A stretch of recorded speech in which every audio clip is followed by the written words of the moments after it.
Les tensions entre la Russie et l'Ukraine connaissent un nouvel épisode particulièrement sensible après des accusations graves formulées par Moscou au cours des dernières heures.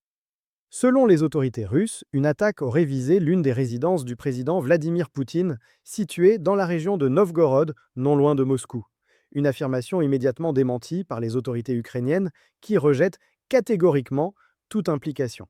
L'information a été rendue publique à l'issue d'une prise de parole du ministre russe des Affaires étrangères, Sergei Lavrov. Celui-ci a affirmé que la Russie aurait intercepté pas moins de 91 drones utilisés lors de cette attaque présumée. Selon les déclarations officielles russes, l'ensemble de ces engins aurait été neutralisé par les systèmes de défense aérienne et aucun blessé n'aurait été signalé. Moscou affirme toutefois considérer cet épisode comme une provocation majeure. Du côté du Kremlin, le ton est ferme. Sergei Lavrov a accusé directement l'Ukraine d'avoir mené une action qualifiée de terroriste, estimant que cet événement remettrait profondément en cause la dynamique actuelle des discussions diplomatiques. Les autorités russes laissent entendre que cet épisode pourrait conduire à une réévaluation complète de leur position dans les négociations en cours sur un éventuel règlement du conflit. Face à ces accusations, la réaction de Kiev ne s'est pas fait attendre. Le président ukrainien Volodymyr Zelensky a rejeté catégoriquement toute responsabilité dans cette affaire. Selon lui, l'Ukraine n'a mené aucune attaque contre une résidence du président russe. Il affirme que ces accusations s'inscrivent dans une tentative de manipulation politique visant à semer la discorde, notamment entre l'Ukraine et ses partenaires occidentaux. Le chef de l'État ukrainien évoque également un contexte diplomatique particulièrement sensible, rappelant qu'une rencontre importante a récemment eu lieu entre lui et le président américain Donald Trump à Mar-a-Lago.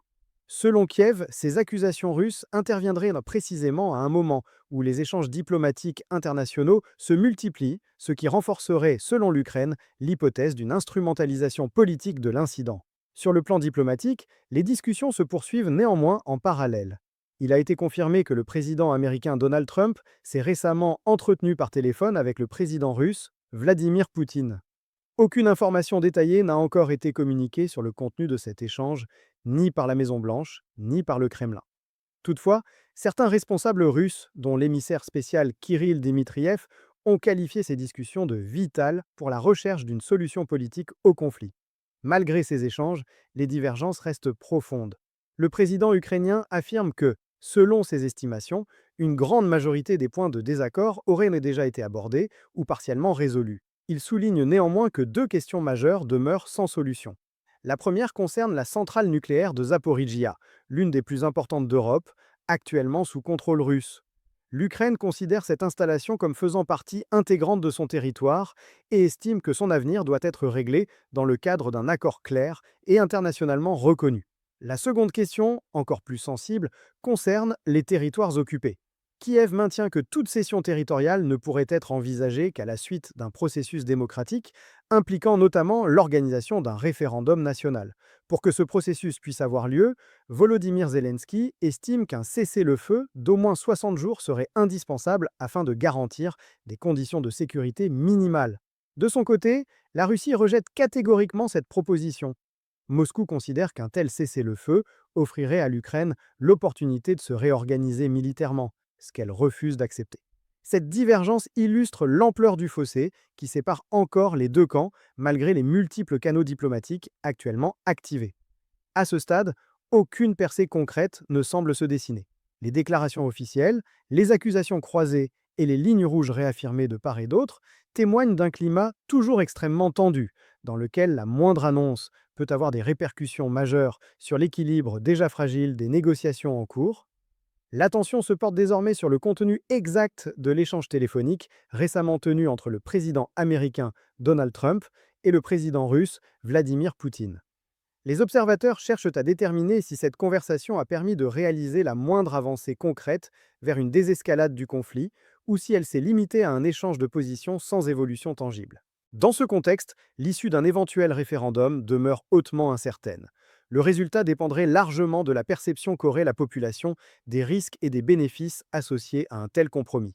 Si les Ukrainiens estiment que les garanties de sécurité sont insuffisantes ou que la menace d'une nouvelle attaque persiste, il est probable que le rejet l'emporte. A l'inverse, si une majorité venait à croire qu'un accord permettrait enfin d'assurer une paix durable, le résultat pourrait être tout autre. Pour le président Volodymyr Zelensky, cette démarche présente également une dimension politique majeure. En soumettant la décision au vote populaire, il transférerait la responsabilité finale au peuple ukrainien tout en respectant les principes constitutionnels du pays. Dans ce scénario, quelle que soit l'issue du scrutin, il pourrait affirmer avoir respecté la volonté démocratique. Une approbation du plan renforcerait sa légitimité dans la recherche d'un règlement négocié.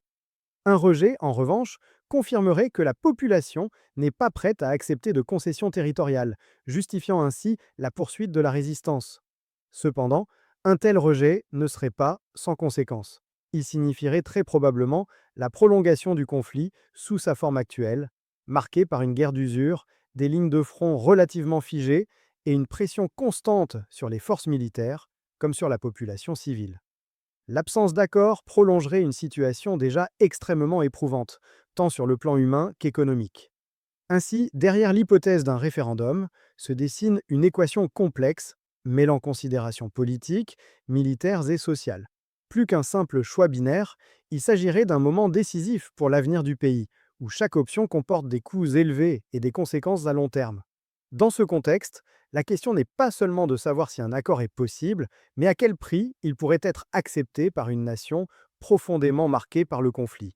À ce stade, les discussions diplomatiques donnent l'impression paradoxale d'être à la fois plus proches d'un accord qu'elles ne l'ont jamais été, tout en restant fragiles et exposées à de multiples obstacles.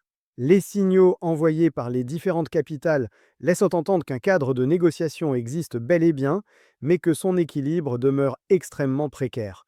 Plusieurs points majeurs continuent de peser lourdement sur l'avenir de ces pourparlers, à commencer par la question des concessions territoriales, le statut de la centrale nucléaire de Zaporizhia et désormais les nouvelles accusations formulées par Moscou à l'encontre de Kiev. Dans ce contexte déjà tendu, les déclarations russes affirmant que l'Ukraine aurait tenté de viser l'une des résidences du président Vladimir Poutine viennent ajouter un élément de complexité supplémentaire. Ces accusations, qui surviennent à un moment clé des discussions, jettent une ombre sur un processus diplomatique décrit par de nombreux observateurs comme fragile et réversible à tout instant. C'est dans ce climat que s'est tenu un échange téléphonique entre le président américain Donald Trump et le président russe Vladimir Poutine. Peu d'éléments concrets ont filtré à l'issue de cette conversation, si ce n'est que la Maison-Blanche a qualifié l'échange de positif. Selon la porte-parole de la présidence américaine, l'appel aurait permis d'aborder directement la situation en Ukraine, dans la continuité des discussions engagées la veille entre Donald Trump et le président ukrainien Volodymyr Zelensky lors d'une longue réunion à Mar-a-Lago. D'après les informations disponibles, cet échange téléphonique visait principalement à présenter à Moscou les grandes lignes des discussions menées avec Kiev. L'objectif serait de tester la disposition du Kremlin à s'inscrire dans un cadre de négociation plus large, tout en évaluant les marges de manœuvre possibles de part et d'autre. Toutefois, malgré un ton jugé constructif, aucun engagement concret n'a été annoncé à ce stade. En coulisses, les diplomates décrivent un processus lent, complexe et semé d'incertitudes. Plusieurs sources évoquent une atmosphère prudente, où chaque mot est pesé avec attention. Si certains responsables américains affirment que les discussions n'ont jamais été aussi proches d'aboutir, ils reconnaissent également que les derniers points de désaccord sont les plus sensibles et les plus difficiles à résoudre. Parmi eux figure la question centrale des garanties de sécurité. Le président ukrainien a indiqué que son pays pourrait bénéficier d'engagements de long terme, évoquant notamment une garantie de sécurité sur une période pouvant aller jusqu'à 15 ans. Toutefois, la nature exacte de ces garanties, leur caractère contraignant et les États qui seraient prêts à les assumer restent de flous. À ce stade, aucune information officielle détaillée n'a encore été communiquée, ce qui alimente les interrogations sur la portée réelle de cet entretien diplomatique. Dans ce contexte, plusieurs analystes soulignent l'importance des déclarations faites par les autorités ukrainiennes qui estiment que les accusations russes pourraient s'inscrire dans une stratégie plus large. Selon cette lecture, Moscou chercherait à provoquer des tensions entre Kiev et ses partenaires occidentaux, en particulier les États-Unis, en présentant l'Ukraine comme un acteur irresponsable ou provocateur. L'objectif serait de fragiliser l'unité du camp occidental au moment même où des discussions sensibles sont en cours. Certains observateurs évoquent également la possibilité que cet épisode serve de justification à de nouvelles actions militaires russes. L'argument avancé serait celui d'une riposte ou d'une réaction défensive, permettant à Moscou de justifier une intensification des opérations tout en se présentant comme une partie contrainte de réagir. Dans cette lecture, l'incident serait utilisé non seulement sur le plan militaire, mais aussi sur le plan politique et diplomatique. Des analystes rappellent par ailleurs que ce type de stratégie n'est pas inédit. Par le passé, la Russie a déjà été accusée d'exploiter des événements ambigus ou mal établis pour renforcer sa position dans les négociations ou pour modifier le rapport de force sur le terrain. Certains estiment que la situation actuelle pourrait s'inscrire dans cette continuité, transformer un incident dont les contours restent flous en un élément central du discours politique, afin de justifier un durcissement de la ligne officielle. Plusieurs hypothèses circulent ainsi parmi les observateurs. L'une d'elles évoque la possibilité qu'un drone ait dévié de sa trajectoire initiale et se soit approché d'une zone sensible sans intention ciblée. Une autre hypothèse, plus controversée, évoque l'éventualité d'une opération mise en scène ou instrumentalisée afin de renforcer un narratif précis. Toutefois, il convient de souligner qu'aucune de ces hypothèses ne peut être confirmée à ce stade et que les informations disponibles restent fragmentaires. Ce qui apparaît plus clairement, en revanche, c'est la volonté manifeste de la Russie de maintenir une position de force dans les discussions en cours. Les autorités russes estiment disposer d'un avantage stratégique sur le terrain et semblent déterminées à l'exploiter afin d'obtenir des concessions plus favorables. Dans cette optique, toute opportunité permettant de retarder, de redéfinir ou de conditionner les négociations est susceptible d'être utilisée. Dans ce contexte tendu, les perspectives de progrès rapide vers un accord de paix demeurent incertaines. Les divergences de fond persistent, les interprétations des événements s'opposent, et la méfiance entre les parties reste profonde. Alors que l'hiver approche et que la situation militaire demeure instable, la question centrale reste de savoir si la diplomatie parviendra à reprendre le dessus ou si ces nouvelles accusations marqueront une nouvelle phase d'escalade dans un conflit déjà profondément enraciné. Dans l'hypothèse où le processus de paix ne serait pas totalement compromis par les récents événements, une question centrale demeure désormais au cœur des débats, celle de la possibilité d'un référendum en Ukraine portant sur d'éventuelles concessions territoriales. Le président Volodymyr Zelensky a évoqué cette option comme une voie potentielle, à condition préalable qu'un cessez-le-feu d'environ 60 jours puisse être instauré afin de créer un climat suffisamment stable pour permettre une consultation démocratique crédible. Cette perspective soulève toutefois de profondes interrogations au sein de la société ukrainienne. L'idée même de céder une partie du territoire national, même dans l'objectif de mettre fin aux hostilités, demeure extrêmement sensible. Pour de nombreux Ukrainiens, l'intégrité territoriale reste un principe fondamental, intimement lié à la souveraineté nationale et aux sacrifices consentis depuis le début du conflit. Dans cette optique, toute concession territoriale est perçue par une partie de la population comme un renoncement inacceptable, indépendamment des promesses de paix qui pourraient donc l'accompagner. D'autres voix, toutefois, reconnaissent que la lassitude provoquée par des années de guerre pourrait influencer l'opinion publique. Certains citoyens pourraient bien se montrer ouverts à un compromis, à condition que celui-ci s'accompagne de garanties solides et durables en matière de sécurité. La question centrale ne serait donc pas uniquement celle du territoire, mais celle de la fiabilité des engagements internationaux censés prévenir une reprise des hostilités. Sans assurance crédible, beaucoup craignent qu'un accord ne soit qu'une pause temporaire avant une nouvelle escalade. À cela s'ajoute la question épineuse des territoires occupés.